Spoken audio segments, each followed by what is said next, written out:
Good morning friends, मैं हूं doctor Arvind Yadav और आज हम डिस्कस करने वाले हैं एक बहुत ही इंपॉर्टेंट टॉपिक पर जिसका नाम है हाइड्रोसिफेलिस। तो सबसे पहले हाइड्रोसिफेलिस समझा लेते हैं कि हाइड्रोसिफेलिस होता क्या है। आम भाषा में इसको हम कहते हैं कि ब्रेन में पानी भर जाना।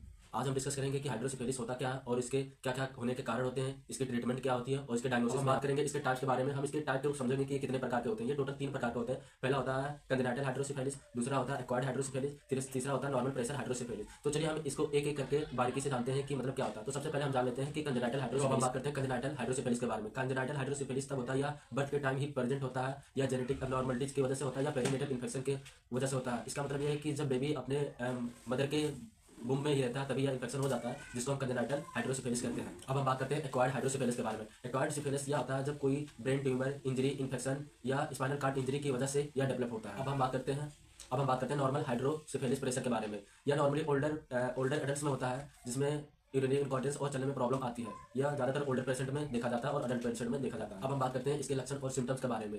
इस हाइड्रोसिफेलिस के जो सिम्टम्स होते हैं वो एज के हिसाब से अलग अलग हो सकते हैं। जैसे बच्चों में हो सकता है इरिटेबिलिटी और इरिटेटिंग वोमिटिंग आना, ठीक है, पुअर फीलिंग होना, और उनके डेवलपमेंट जो उनकी ग्रोथ एंड डेवलपमेंट होती है उसमें स्लो होता है, यानी उसको हम डेवलपमेंट डिले भी कह सकते हैं। अगर जो हम बात करें अडल्ट्स में, तो अडल्ट्स में इसके सिम्टम्स कुछ अलग तरीके से होते हैं। जैसे सीवियर केसेस में हेडेक देख सकते हैं, सीवियर पेन देख सकते हैं, और वोमिटिंग, बार बार उल्टी आना भी देख सकते हैं। और बात करें तो उनको विजन की भी प्रॉब्लम हो सकती है, जिसको हम डबल विजन कहते हैं, यानी धुंधलापन दिखना, और उनको चलने में भी दिक्कत हो सकती है, जिसको हम गेट डिस्टर्बेंस कहते हैं। और कभी कभी कुछ सीवियर केसेस में पेशेंट का मेमोरी भी लॉस हो जाता है, जिससे उसकी याददाश्त चली जाती है। और बात करें उनको यूरिनरी इंकॉन्टिनेंस, यूरिनरी इसके कॉजेज, मतलब कि ये जो हाइड्रोसिफिलिस होता है या क्यों होता है और इसके होने के पीछे क्या क्या कारण हो सकते हैं।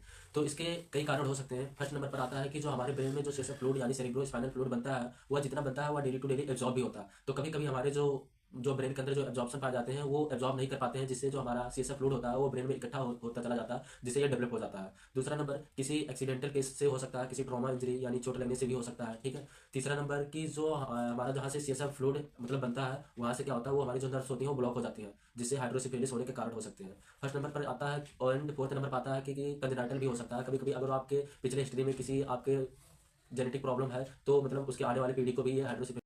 बस आज के वीडियो में हम इतना ही बताएंगे, एंड इसके जो ट्रीटमेंट और डायग्नोसिस देखने के लिए हमारे नेक्स्ट वीडियो को देखें, हम उसमें अच्छे से एक्सप्लेन कर देंगे। बाकी अगर जो आपको यह वीडियो अच्छा लगा हो तो please like, share and subscribe कीजिए हमारे इस चैनल को। अगर आपको इससे रिलेटेड किसी भी चीज़ से प्रॉब्लम तो आप कमेंट बॉक्स में बता सकते हैं। हम और हमारी टीम आपके कमेंट बॉक्स में दिए हुए क्वेश्चन का जवाब देने की पूरी कोशिश करेगी। धन्यवाद।